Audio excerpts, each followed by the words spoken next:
Y vamos a saludar como corresponde a quienes integran la mesa de hoy, aunque ya los hayan escuchado. Miguel Fernández Galeano, buen día. Buen día, un gusto. Connie Hughes.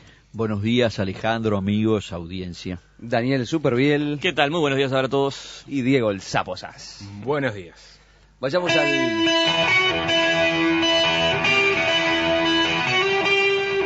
al primer tema, decía, que tenemos previsto para hoy. La reestructuración del modelo ferroviario uruguayo. Ustedes escuchaban hace minutos, hablábamos con Antonio Jaraices, uno de los jerarcas de Euskotren, esta empresa estatal de origen vasco que ha tenido reuniones ya con autoridades del gobierno uruguayo para plantearle alternativas para reflotar el sistema férreo de Uruguay. Por otro lado, había declaraciones ayer del subsecretario de Transporte y Obras Públicas, Pablo Yenta, que hacían hincapié en uno de los aspectos más polémicos de esta propuesta, o estas propuestas en plural que trae consigo Euskotren, que refería a la posibilidad de privatizar o no el servicio. Yenta aclaraba que de ninguna manera este modelo va a incluir una privatización. Hace un rato Jaraices matizaba, decía que ellos están abiertos, que son flexibles en su propuesta, que la privatización es un concepto laxo, flexible, que se puede tomar de distintos modos. La cosa es que allí está planteado el tema, ha dado mucho que hablar. También ha habido respuestas desde el propio gremio de trabajadores de AFE, sobre todo con respecto a este último punto de privatización sí, privatización no. Más allá de ese detalle, ¿cómo ven ustedes este acercamiento y esta posibilidad de que el sistema de trenes de Uruguay finalmente, de una vez, después de tanto tiempo, pueda llegar a ser viable? ¿Cone?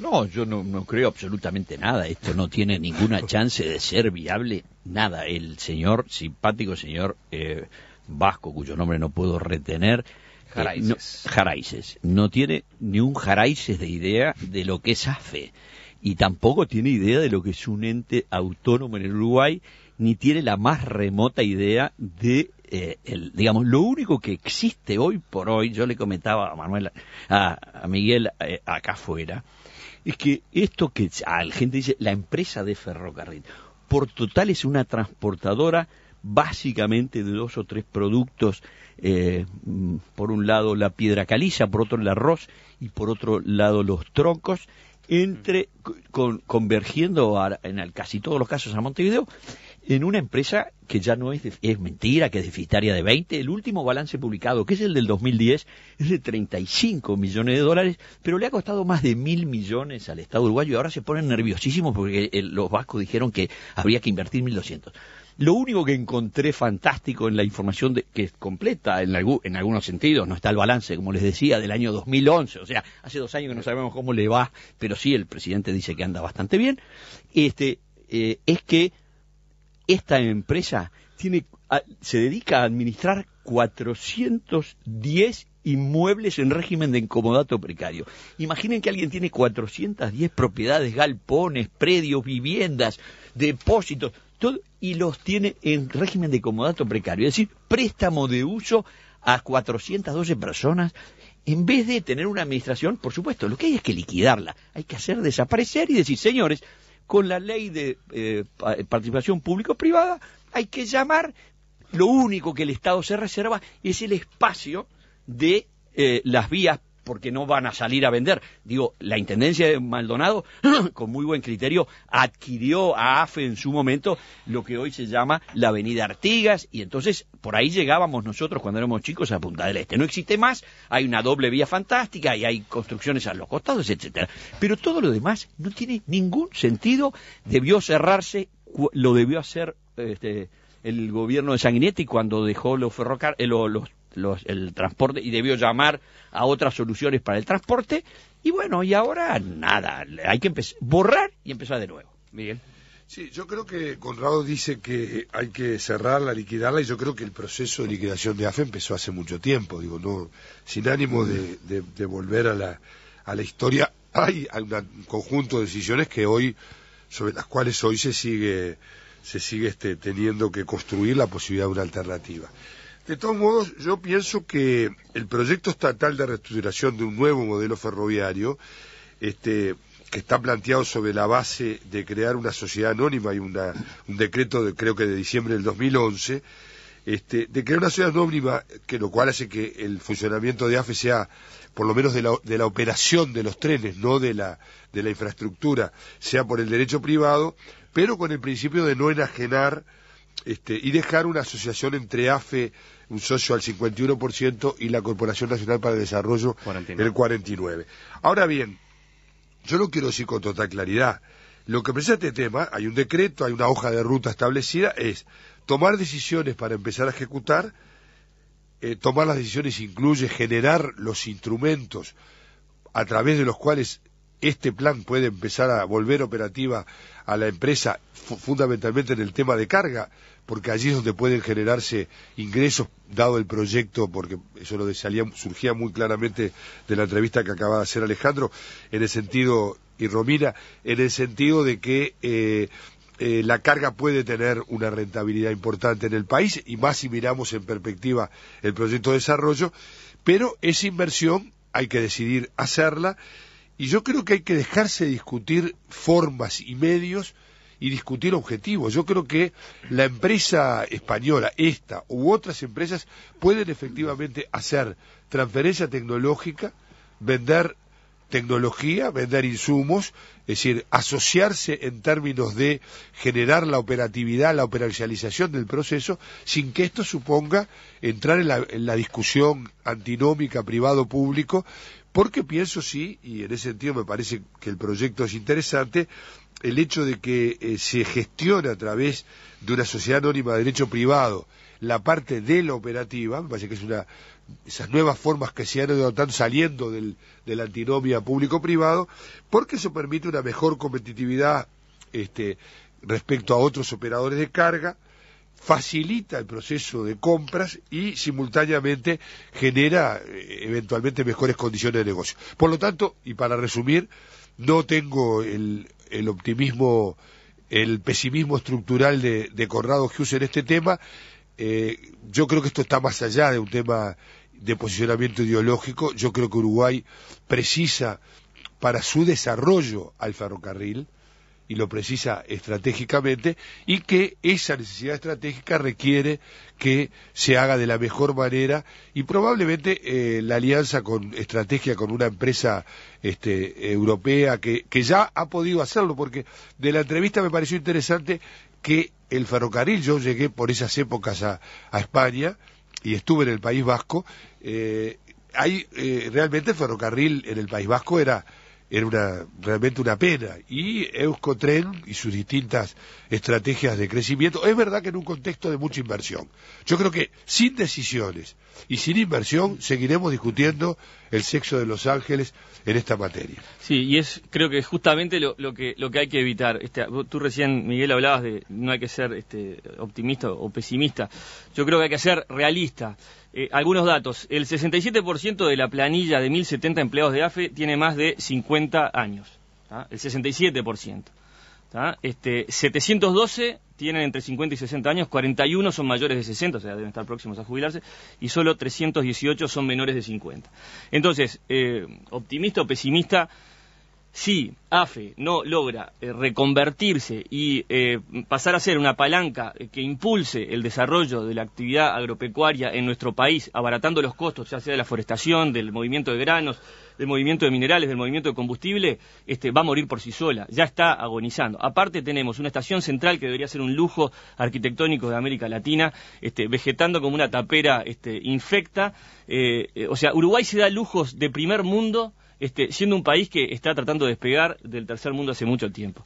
Y a mí lo que más me llama la atención de esta discusión surrealista de AFE es que, a ver, cuando se hizo la Torre de Antel, ¿no? Bueno, alguien fue y la hizo. Cuando se quiso cambiar el Palacio de Justicia, que tuvimos el esqueleto ese y también infecto ahí en la Plaza Independencia durante tanto tiempo, un día se pusieron de acuerdo y lo hicieron.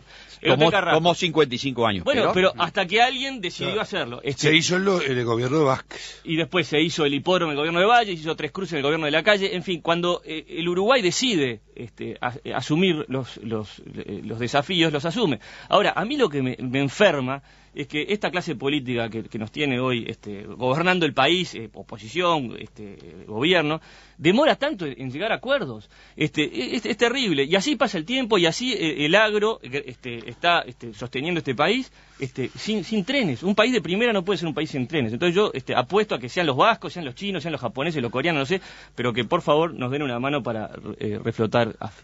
Yo no sé si han escuchado en entrevistas al presidente Setelich. Más de una ocasión lo he escuchado con un derrotismo tan grande. Sí, terrible. Es terrible, escuchar a Setelich es terrible. Una vuelta es un acá, hombre realista. Acá en Zona Tremendo dijo lo siguiente sobre AFE. Me imagino cuando una abuela está en el sanatorio y todo el mundo dice que se va a recuperar y en realidad no se va a recuperar. A ese punto llegó. Sabias palabras. A hablar Setelich. Y bueno, obviamente... Yo creo que Setelich lo que reclama... lo que reclama Setelich es decisiones. Totalmente. Es lo otro que quería decir. Setelich lo que está diciendo desde que está en su cargo es que si el Estado no invierte en AFE, nadie va a venir a interesarse por AFE. Obvio. Y lo que tiene que hacer AFE es, según él, invertir 50, 60 millones por año durante 20 años, prometerle eso a los inversores y ahí capaz que con las proyecciones que hay, porque digamos que la carga que se transporta al día de hoy no le interesan a nadie, ¿no? Pero bueno, si llega a salir un puerto de aguas profundas, si llega a impulsarse la megaminería de Aratirí, si se trae la soja producida en Paraguay, etcétera, etcétera, capaz que podemos seducir a algún inversor extranjero. Pero si el Estado no pone plata, AFE no es que haya que dinamitarla, como dice Connie, sino que ya está dinamitada. O sea, ya es el peor sistema ferroviario del continente. Pero perdón, no alcanza ni para pagar los sueldos. Sapo, un desastre. Seguimos, estuve con las cifras del 2010 proyectadas por los dos ajustes salariales de los años 2011 y 2012. Estos 1.071 empleados, que es perfectamente claro, tenía 500 en el año 2004 y cuando llegó el gobierno Frente Amplista lo llevó a 1.100. Pero en realidad la explicación es que los trasladó de lugar. Estaban reasignados porque no hacían nada fuera de AFE y los trajeron de vuelta a no hacer nada a AFE. Y esos señores cuestan 27 millones de dólares por año. Es decir, los 1.070 empleados de AFE ganan el 70% del sueldo de los 700 empleados de Pluna. Es decir, pero entonces los de Pluna durante un tiempo les pagaba Campiani, ahora ya nos dejó todo el clavijo. En el caso de AFE lo estamos pagando nosotros desde 1987. Pero ¿qué dice Miguel? El Estado tiene que ponerse los pantalones y hacer algo. Mujica en su momento cuando asumió, dijo que igual iba a sacar plata de la reserva del Banco Central para invertir en AFE. Disparate monumental. Astor en su momento dijo que había grandes intereses de inversores chinos que vinieron acá, 17 ingenieros chinos, hicieron estudios, proyecciones, y al final del partido dijeron, bueno, está bárbaro, nosotros invertimos, pero ustedes tienen que invertir. Entonces, si el Estado no invierte en AFE, nadie va a venir a invertir. Perdón, voy a hacer una aclaración. En 1870... no fue el Estado el que invirtió, fue el Estado que dio concesión en un régimen que no se llamaba PPP, pero era exactamente lo mismo. Las compañías inglesas vinieron al Uruguay atraídas por una sencilla razón. Había la posibilidad de instalar vías del ferrocarril y explotar los correspondientes negocios de carga y transporte. En aquel momento era bastante significativo el del transporte porque era la modernidad de la época. Y estuvieron entre 1870 y 1948 en que, como resultado de los créditos que el Uruguay le había otorgado al Reino Unido durante la guerra y en un régimen de lo que se llama, cambio de capital por inversión, Uruguay le pagó al Reino Unido, el Reino Unido le pagó al Uruguay lo que le debía a través de las acciones de la compañía del ferrocarril. Y desde allí, 1948, tenemos este clavo remachado que no ha logrado, es decir, por supuesto que a los ingleses ya no les estaba dando resultado, y lo digo con fundamento porque estuve mirando los balances, pero además porque mi bisabuelo fue presidente de la compañía del ferrocarril durante 25 años en el final del siglo XIX. Pero lo que había sido un buen negocio había dejado de ser un buen negocio porque había los modos alternativos de transporte que no tenían la limitación del tren que va solo por la vía. Los demás vehículos que usamos van por vías alternativas. Por supuesto que siempre tiene que ser complementario y en algunas circunstancias se puede justificar, pero se puede justificar si hay inversores que creen que pueden sacar rentabilidad de eso. El Estado no tiene que hacer nada. Bueno, eso yo creo que ahí hay un matiz, Connie, pero voy por otro lado. A mí no me gustaría estar en estos momentos en los pantalones del ministro de Transporte y Obras Públicas, ¿no? Lo veo como el capitán de Costa Concordia, ¿no? Porque se viene el apagón logístico, y incluso en esta discusión sobre AFE, acabás de entrevistar al economista de proyectos estratégicos de esta empresa vasca, diciendo que se reunió con Mujica, que Mujica fue al País Vasco, que fue Baraibar, que volvió. No fue. Al País Vasco no Está llegaron. invitado, Mujica. No. Iba a ir cuando que hubo delegaciones. No, viajan como locos. No, no importa, pero quiero decir, hubo una aproximación de parte de nuestro gobierno, de nuestro presidente, que lo ha dicho en el discurso de Asunción, lo ha dicho en M24, y ayer Renta dice que no hay negociaciones, que no hay nada. O sea, entonces nuevamente esa confusión creo que no es buena. Lo de Pluna, el apagón logístico, lo de los puertos, lo del Martín García, o sea, yo, Connie, cuando vos decís que el Estado no tiene que poner un peso, yo no sé si no tiene que poner un peso. Yo no quiero poner como contribuyente. Vos capaz que no querés, quiero. Pero capaz que hay que apoyar, hay que dar el impulso, porque es una transferencia de recursos. Todo lo que hay en las carreteras, todo pero las uso.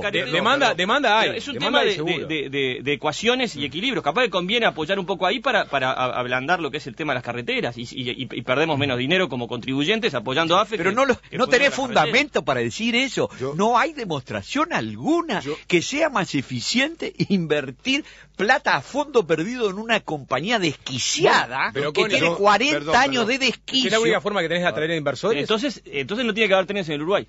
En principio no tiene que haber trenes estatales en el Uruguay. Bueno, puede haber todos los trenes que quieran, los que quieran transportar cosas. A ver, Miguel. Yo tengo la impresión de que quedan claras las diferencias que personalmente tengo con Connie, en el sentido de que si tiene que haber trenes, cosa que creo que sería difícil de discutir, que no haya en un país que quiere un desarrollo productivo trenes, lo que no tienen que ser es estatales. Yo me pregunto por qué.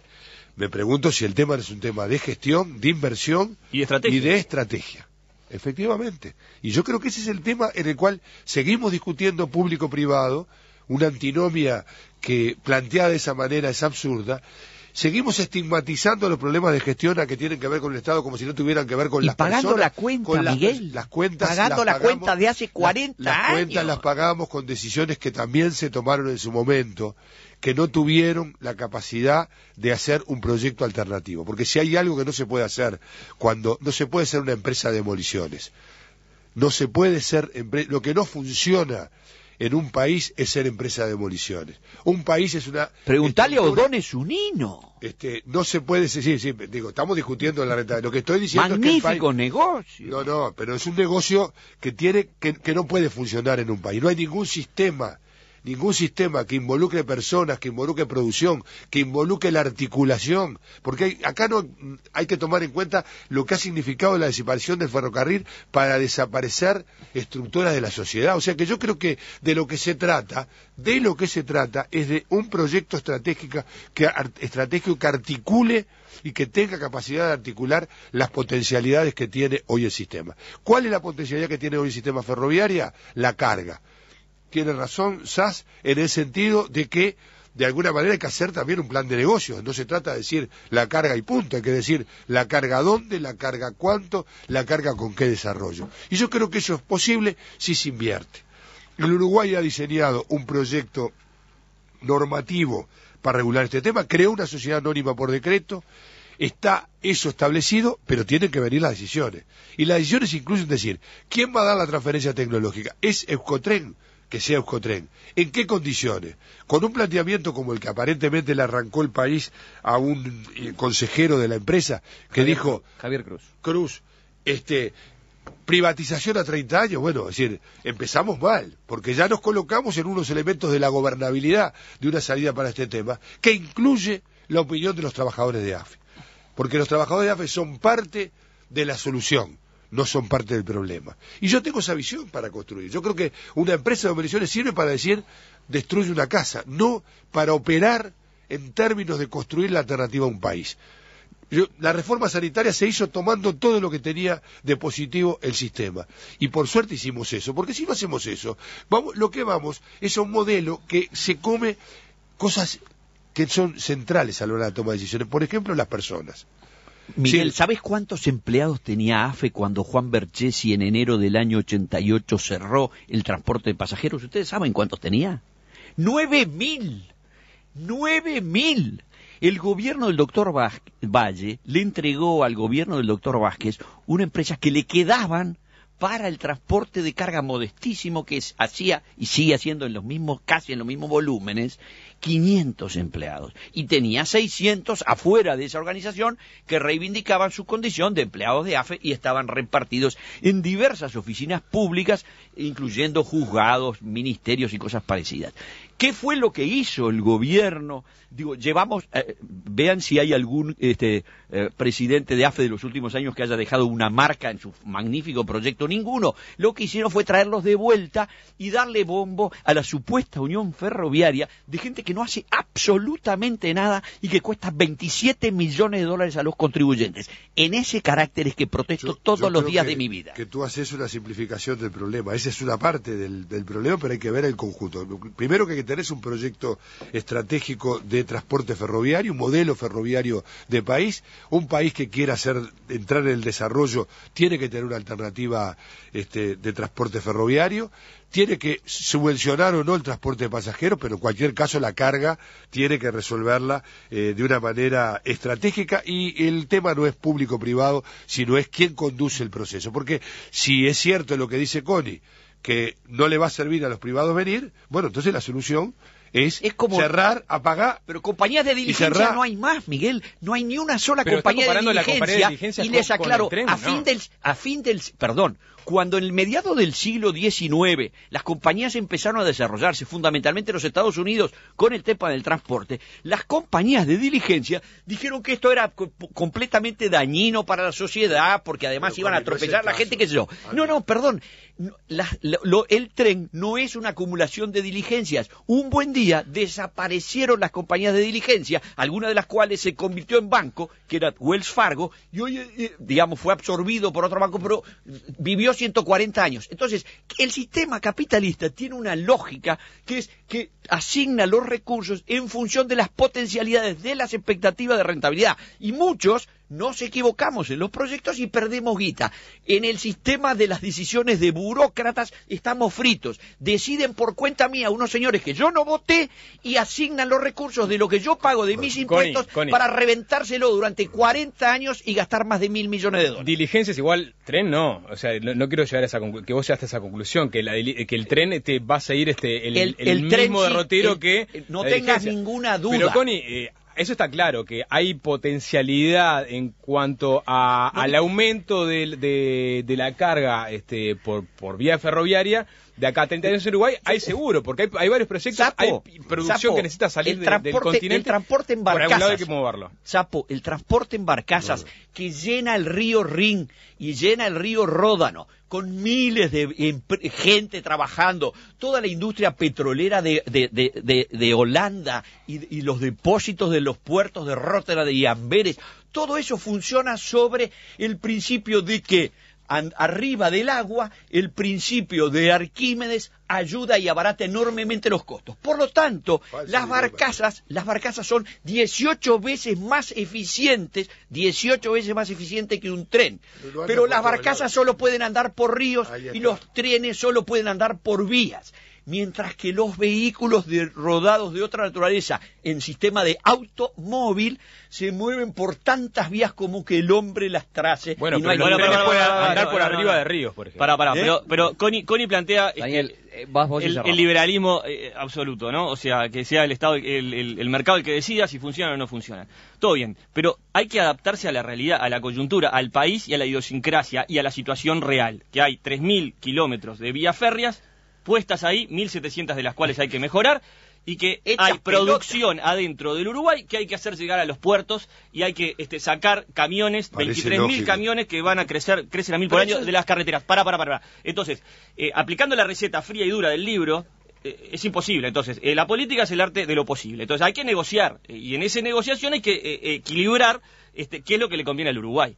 De acuerdo.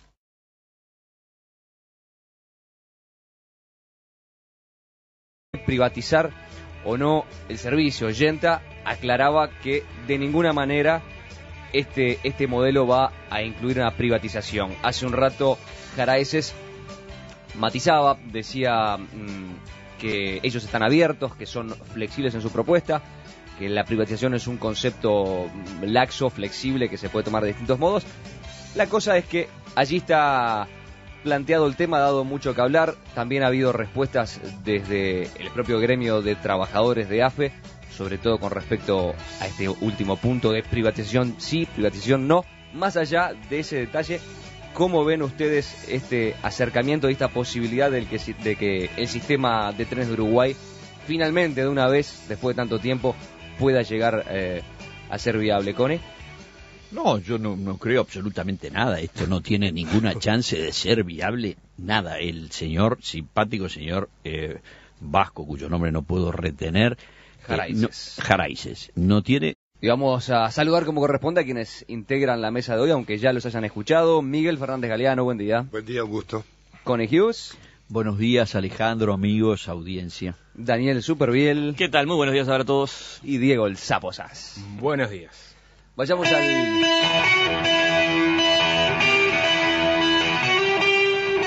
al primer tema, decía, que tenemos previsto para hoy. La reestructuración del modelo ferroviario uruguayo.